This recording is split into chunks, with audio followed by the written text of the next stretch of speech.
TNPSC படிக்கிற நண்பர்கள் எல்லாருக்கும் வணக்கம். குரூப் 4 எக்ஸாமுக்கு படிக்கிறவங்களுக்காக ஒரு ஸ்பெஷல் டிப், ஸ்டடி டிப் மாதிரி வச்சுக்கலாம். டெய்லியும் வந்து ஒரு 4 ஹவர்ஸ் வந்து தொடர்ந்து படிங்க.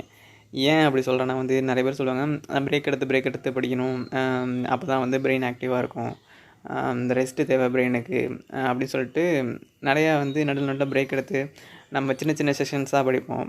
1 ஹவர் செஷன்ஸ் அந்த மாதிரி, இல்லைனா ½ அன் ஹவர் செஷன். நிறைய பேர் பொமோடோரோ மெத்தட் அந்த மாதிரிலாம் யூஸ் பண்ணுவீங்க. அது கரெக்டு தான். ஆனால் வந்து டெய்லியும் அதாவது ஒரு நாளைக்கு ஒரு வாட்டியாவது வந்து தொடர்ந்து ஒரு 4 மணி நேரம் படிக்க ட்ரை பண்ணுங்கள்.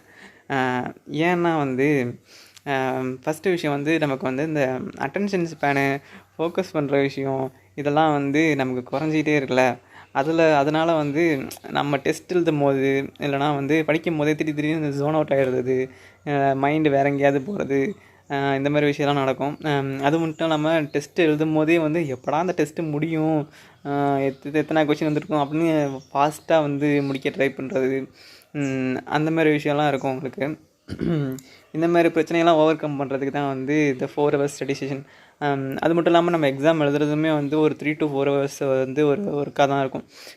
நம்ம எக்ஸாம்குள்ளே ஹால்குள்ளே போகிறது, நம்ம அந்த இதெல்லாம் கரெக்டாக இருக்கான்னு செக் பண்ணுறது, எக்ஸாம் எழுதி முடித்தோன்னே அதுக்கப்புறம் வந்து நம்ம அந்த நம்பர்ஸ்லாம் கால்குலேட் பண்ணி போடுறது, இந்த த்ரூ அவுட் த 4 ஹவர்ஸுமே வந்து நமக்கு எனர்ஜி லெவல் வந்து ஹையாக இருக்கணும், பிரெயின் வந்து ஆக்டிவாக ஒர்க் பண்ணணும். அதுக்காக தான் வந்து டெய்லியும் வந்து 4 ஹவர்ஸ் வந்து நீங்கள் உங்களால் முடிஞ்சதுன்னா 4 ஹவர்ஸ், அப்படி இல்லைனா மினிமம் ஒரு 3 ஹவர்ஸாவது வந்து தொடர்ந்து படிக்க ட்ரை பண்ணுங்கள். டெய்லி நம்ம வந்து கான்ஸ்டண்ட்டாக வந்து 4 ஹவர்ஸ்க்கு நம்ம பிரெயினை ரெடி பண்ணி வச்சுருந்தோம்னா எக்ஸாமில் போய் நமக்கு வந்து இந்த டயர்ட் ஆகிறது, எக்ஸாஸ்ட் ஆகிறது, அப்புறம் அந்த நடுவில் மைண்டு வந்து வேறு எங்கேயாவது போகிறது, இந்த மாதிரி விஷயம்லாம் வந்து கொஷின் யோசிப்போம், அப்புறம் நடுவில் வந்து ஏதாவது பாட்டு ஞாபகம் வரும். இந்த மாதிரிலாம் விஷயம்லாம் வந்து நடக்காமல் இருக்கிறதுக்கு வந்து இந்த டிப் மாதிரி வச்சுக்கோங்க. நான் இதனால் என்ன நடக்கும் அப்படின்னு சொல்லியிருக்கேன். எப்படி பண்ணலான்னா வந்து டெய்லியும் வந்து அந்த 9 to 1:30 இந்த டைம் வந்து யூஸ் பண்ணிக்கோங்க. ஏன்னா வந்து எக்ஸாம் அந்த டைமில் தான் நடக்கும். குரூப் 4 வந்து 9 to 1:30 அந்த ரேஞ்சில் தான் நடக்கும். நம்ம அந்த டைமில் வந்து டெய்லியும் வந்து பிரெயினை வந்து ஆக்டிவாக டெய்லியும் ப்ராக்டிஸ் பண்ணியிருந்தோம்னா நம்ம எக்ஸாம்லேயும் வந்து அதே அலர்ட்னஸோடு இருக்கும். ஆக்சுவலாக வந்து எக்ஸாம் நடக்கும்போது வந்து அந்த பயத்துலேயே வந்து பிரெயின் பயங்கர ஆக்டிவாக தான் இருக்கும். ஒரு சிலருக்கு அது பதட்டமாக கூட மாறிடும்.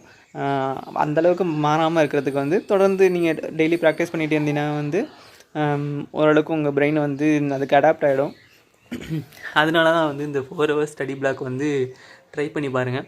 டெய்லியும் வந்து ப்ராக்டிஸ் பண்ணுங்கள். அது வந்து இது உங்களுக்கு வந்து இது ஒரு ப்ராக்டிஸ் மாதிரியும் ஆன மாதிரியும் இருக்கும். உங்களுக்கு வந்து அந்த ஒரு நாளைக்கு ஒரு 4 மணி நேரம் படிச்சிட்டோம், 3 மணி நேரம் படிச்சிட்டோம் அப்படிங்கிற ஒரு திருப்தியும் கொடுக்கும். ஆனால் ரொம்ப கஷ்டமான சப்ஜெக்டாக சூஸ் பண்ணிக்காதீங்க. ஒரு 1 ஹவர் ஜிஎஸ் வச்சுக்கிட்டு மற்றதெல்லாம் வந்து Tamil, maths, previous question paper, practice question இந்த மாதிரி வந்து வச்சுக்கோங்க. ஏன்னா ஜிஎஸ் ரொம்ப நேரம் படிச்சுட்டு இருந்தோம்னா நம்ம ட்ரெயின் ஆகிடுவோம். அதனால தான் சொல்கிறேன், 4 ஹவர்ஸ் படிக்கணும் தான். ஆனால் அதுக்காக வந்து ரொம்ப கஷ்டமான சப்ஜெக்டாக எடுத்து வச்சுக்கிட்டு அது கூட முட்டி மோதிட்டு இருக்க வேணாம். ஒரு 2 ஹவர்ஸ் கஷ்டமான சப்ஜெக்ட் படிங்க.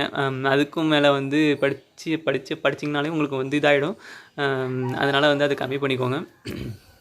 எப்போதுமே மிக்சடு சப்ஜெக்டாக படிங்க. இப்போ தொடர்ந்து படிக்கிறீங்க, எனக்கு டைமே கொஞ்சோண்டு தான் இருக்குது, நான் அந்த டைமில் வந்து தொடர்ந்து தான் படிப்பேன் அப்படிங்கிறவங்களுக்குலாம் வந்து மிக்ஸ் பண்ணி படிங்க சப்ஜெக்ட்லாம். Tamil 1 hour, maths 1 hour, GS 1 hour, அதுக்கப்புறம் கொஷின் பேப்பர் பார்க்குறது, டெஸ்ட்டு போடுறது, இந்த மாதிரி வந்து டிஃப்ரெண்ட்டாக பண்ணிங்கன்னா உங்கள் பிரெயினும் வந்து ஆக்டிவாக இருக்கும். அதே சமயத்தில் வந்து ஈஸியாக வந்து டயர்ட் ஆகாமலும் இருக்கும். ஒருத்தருக்கும் ஒரு சப்ஜெக்ட் ஈஸியாக இருக்கும், ஒரு சப்ஜெக்ட் வந்து கஷ்டமாக இருக்கும்.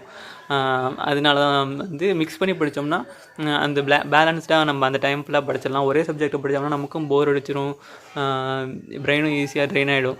அதனால தான் வந்து மிக்ஸ் பண்ணி படிக்கணும். ஓகே, இது உங்களுக்கு புரிஞ்சிருக்கும்னு நினைக்கிறேன். இந்த டிப்ஸ் யூஸ்ஃபுல்லாக இருந்தால் ட்ரை பண்ணி பாருங்கள். டெய்லியும் வந்து 9 to 1:30 வந்து படித்து ட்ரை பண்ணுங்கள். படிச்சுட்டு உங்களுக்கு எப்படி இருந்துச்சு, நீங்கள் இதை ஃபாலோ பண்ணியிருந்தீங்கன்னா எப்படி இருந்துச்சுன்னு வந்து கமெண்ட்டில் சொல்லுங்கள். ஓகே, எல்லாம் நல்லா படிங்க. தேங்க்யூ.